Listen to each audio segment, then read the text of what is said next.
Salut et bienvenue sur ma chaîne YouTube. Dans cette vidéo, je vais vous parler de ces lampes LED qui sont souvent utilisées dans nos maisons.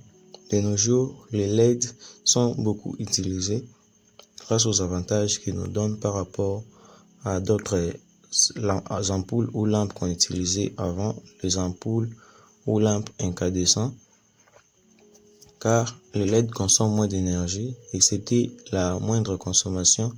Les LED également, ils ne chauffent pas trop comme les autres ampoules là.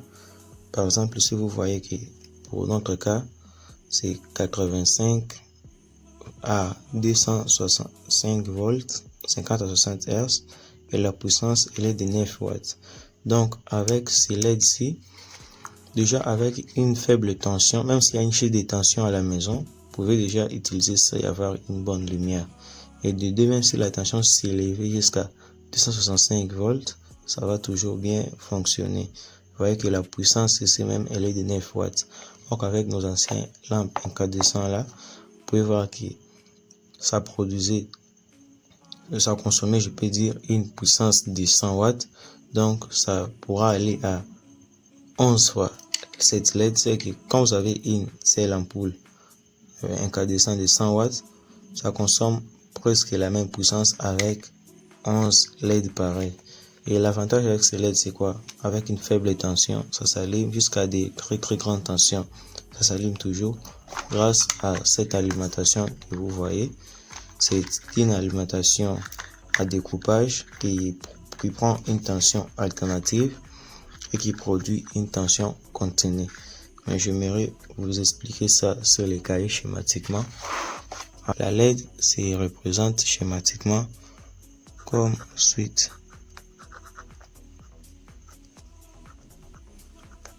On met le symbole d'une diode avec des flèches qui émettent de la lumière. Ici, ça débranche. Ici, c'est l'anode. Ici, c'est la cathode. Donc, c'est une diode.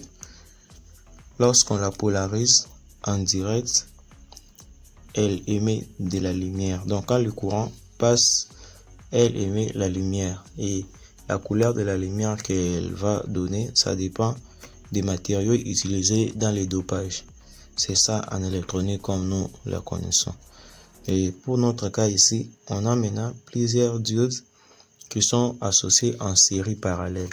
En série parallèle veut dire on a mis plusieurs en série et en parallèle pour avoir de certains nombres de tensions voulues et courants voulus pour que l'intensité lumineuse soit quand même bon. Et c'est LED ici comme vous la voyez. Ça ne s'allume pas directement avec du 220, donc vous n'aurez pas à la brancher directement, prendre ça et brancher directement sur du 220. Non, ça ne va pas marcher. Donc si vous faisiez ça, vous allez la brûler. Alors qu'est-ce qui se fait? La tension du secteur va d'abord entrer dans ces modules que vous voyez. Ces modules, je les tourne afin qu'on voie bien. C'est écrit ici modèle 9 watts. Ça c'est pour 9 watts.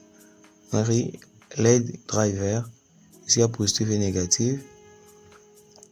Input, c'est que c'est l'entrée.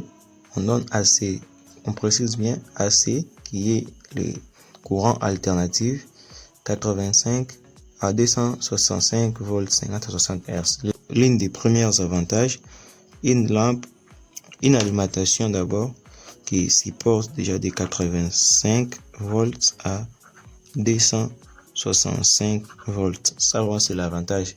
Si vous êtes dans des milieux où il y a des chutes de tension, où la tension chute même en bas de 100 volts, en bas de 100 volts, la tension elle est inférieure à 100 volts et elle est aussi supérieure à 220 volts. Voilà que ça vraiment c'est l'une des premiers avantages selon moi, parce qu'avec une faible tension, la LED, l'alimentation va fonctionner, et avec des tensions élevées aussi, elle va aussi fonctionner. Voilà qu'elle part même à 265 volts.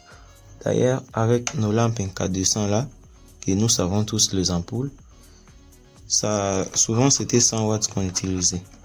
Et à 85 volts, ça s'allumait là comme une petite bougie. Et quand même ça arrivait à 250 volts, déjà le filament l'a brûlé. Mais avec ça, ça a des avantages de supporter un courant de 85 volts à 265 volts. C'est l'un des premiers avantages. Et quand on suit les paramètres, on a ici la sortie. C'est qu'il prend cette tension et il va produire ça. Il va produire une tension continue d'ici, direct courant. Il va produire une tension de 27 à 36 volts, 300 mA. On voit ici la tolérance, elle est de plus ou moins 5%. Donc, lui prend ça et il donne une tension de 27 à 36. Pourquoi de 27 à 36? Car les rendements, si l'entrée est à 85, c'est différent si l'entrée est à 265. Donc, cette différence-là, maintenant, lui va, son plage de sortie sera de 27 à 36 volts. Mais il faut préciser que cette fois-ci, c'est le courant continu d'ici. Ça, c'était AC, ce qui produit. Pourquoi d'ici? Parce que notre charge ici, ce sont des LED. Et les LED, ce sont des diodes. Et les diodes, il faut les polariser dans un sens pour avoir un effet permanent. Car si on les polarise avec une tension alternative, ça va commencer à osciller, s'allumer, s'éteindre, ce qui ne sera pas bon. C'est pourquoi on a dit utiliser cette alimentation qui a d'abord deux rôles principalement. Le premier est que ces LED que vous voyez n'utilise pas directement les 220 volts ou bien les 110 ou bien les 85, quoi que ce soit qui provient du secteur du réseau. Mais ça fonctionne avec 27 à 36 volts comme vous le voyez là. Donc si vous avez une tension de 27 à 36, vous pouvez la brancher ici et cette LED va s'allumer sans problème.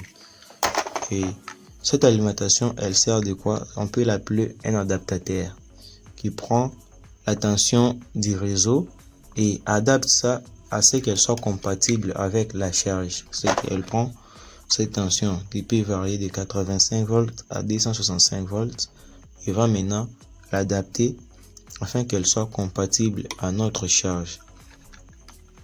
Et sans plus tarder, on va un peu ouvrir là pour vous montrer en détail.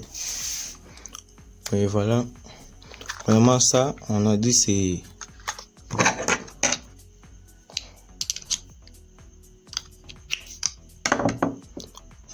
vraiment ça c'est une alimentation à découpage et elle fait le rôle de l'adaptateur pour donner à cette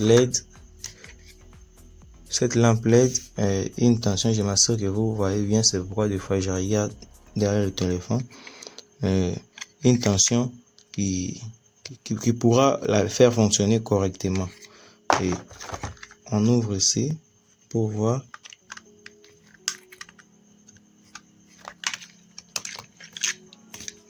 Voilà, c'est ouvert. J'aimerais ouvrir ici aussi immédiatement afin qu'on explique des paires.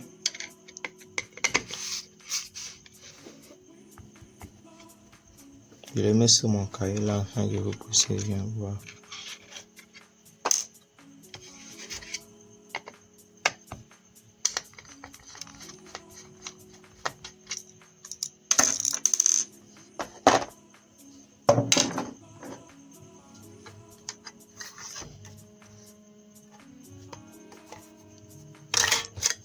Bien, c'est ça. Je le place un peu à côté. On commence avec ça.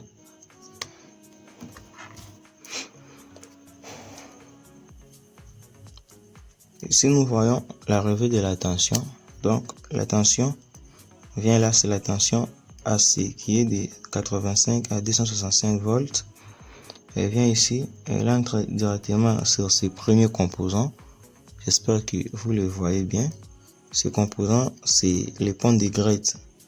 Donc, il contient 4 diodes simples à l'intérieur et ça a le rôle de régresser la tension. Elle prend la tension alternative et la convertit en une tension continue. Après la sortie, si on a un condensateur qui aide à filtrer la tension pour qu'elle soit vraiment très bien. Et ici, on a un circuit intégré qui est composé d'un transistor, généralement le MOSFET. Et ici, on a une bobine. Donc, cette alimentation elle joue le rôle d'un convertisseur bouc. On appelle ça souvent, on écrit comme ça, bouc. Donc, là, la fonction de diminuer une tension continue. Donc, on peut prendre une tension qui est élevée. Et premièrement, la tension élevée, elle doit être élevée, mais pas constante. Donc, elle est déjà une tension continue. Je l'écris ici. Prenez une tension qui est continue, mais qui varie dans le temps, qui n'est pas stable. Le convertisseur bouc, lui, maintenant, son travail, c'est de faire quoi? C'est de stabiliser cette tension-là, mais à un niveau donné. Et c'est souvent utilisé, on utilise, il y a un transistor, qui peut être un transistor à effet de champ, et une bobine. Transistor, bobine, et ici, il y a souvent une diode, comme ça. Ici, on a un condensateur. Ça, c'est l'entrée de la tension continue. Et c'est ce que nous voyons ici. Il y a d'abord, on prend la tension du réseau, on convertit ça en une tension continue. Ça passe au condensateur ici. Et le condensateur, qu'est-ce qu'il va faire? Il va donner ça au circuit intégré. Le circuit intégré passe par la bobine. Il y a aussi une diode et un condensateur de sortie. Donc, les éléments principaux ici, il y a ce transistor qui est intégré là dans le circuit. On a la bobine qui est là, que vous voyez. Cette diode que nous voyons là. Et ce dernier condensateur qui est là. Et puis, il y a la sortie. Donc, la sortie est stabilisée, quoi qu'il y a des variations à l'entrée. Car les variations, c'est suite à quoi? Suite à notre tension d'entrée qui varie de 85 à 265 volts. Quoi, on n'a pas beaucoup à dire là. Vous voyez bien comment c'est fait le schéma. Notre lampe LED, je l'ai déjà ouvert. Vous voyez, ça c'est la couvercle là. Ça c'est un papier qui est opaque. Opaque, ça veut dire qu'il ne se laisse pas traverser par la lumière. Et c'est quoi son rôle? Il y a des flux de lumière, des faisceaux de lumière qui voudront passer par l'arrière. Et comme lui est opaque, on le met ici. Il va diriger toute la lumière vers l'avant. Donc, il n'y a pas de perte de lumière. C'est pour ce papier-là. Si vous l'enlevez, l'intensité lumineuse produite sera moindre par rapport à avant. Ici, on a ces vitres. Et son rôle, c'est de partager la lumière. Si vous voyez bien ici, les LED, c'est pas partout. Il n'y a pas de LED partout. Les LED, c'est juste à côté là. Et si on allume ça comme ça, ça ne produira pas assez de lumière. Mais quand on met ici, et que ça éclaire là-dedans, ça donne de la lumière partout équitablement. Alors, quand déjà c'est équitable partout, on met maintenant ces papiers qui est opaque, on les place ici. Donc lui maintenant va refléter toute la lumière vers l'avant. C'est pourquoi vous avez l'impression que ça s'allume ici. Or que ça ne s'allume pas ici, ça s'allume là à l'intérieur. Et ce sont là nos LED que vous voyez bien là. Et vous mettez en sorte qu'on voit bien. Et il y a plusieurs LED là. Et toutes ces LED ne sont pas associées de la même manière. En fait, ces LED consomment environ 3,3 à 6 volts. Généralement, ça dépend du fabricant. Et pour notre cas ici, on les a mis en série parallèle. Vous pouvez voir, ils sont à 1, 2, 3, 4, 5. On a mis un groupe de 5. 5, 5, 5, 5 en parallèle. Et puis, on a fait ces groupes-là en série. C'est ce qui est fait. Donc, pour retenir, j'aimerais le filmer afin que vous puissiez bien le voir, bien l'observer, bien le voir, bien l'observer, bien voir tous ces éléments qui sont à l'intérieur. Elle est là. Et bien voir également l'alimentation et aussi bien l'observer. Donc c'est ça, c'est tout ce qu'on pouvait à dire. Je crois que vous avez maintenant assez de connaissances, assez d'idées sur les LED que nous utilisons. Mais la chose aussi la plus importante est que quand vous suivez des vidéos pareilles, vous pouvez aussi essayer à la maison de voir des LED qui sont là, essayer un peu d'expérimenter ça, parce qu'il y a souvent des pannes qui arrivent dedans et vous pouvez aussi réparer. La panne peut provenir de l'alimentation qui est en panne, alors la LED ne va pas s'allumer. Dans d'autres cas, l'alimentation peut être aussi en bon état. Mais comme les LED là sont polarisés en série parallèle, si un groupe de 5 est abîmé, les autres ne vont pas carrément s'allumer. Alors il faut maintenant savoir quoi faire pour le faire allumer.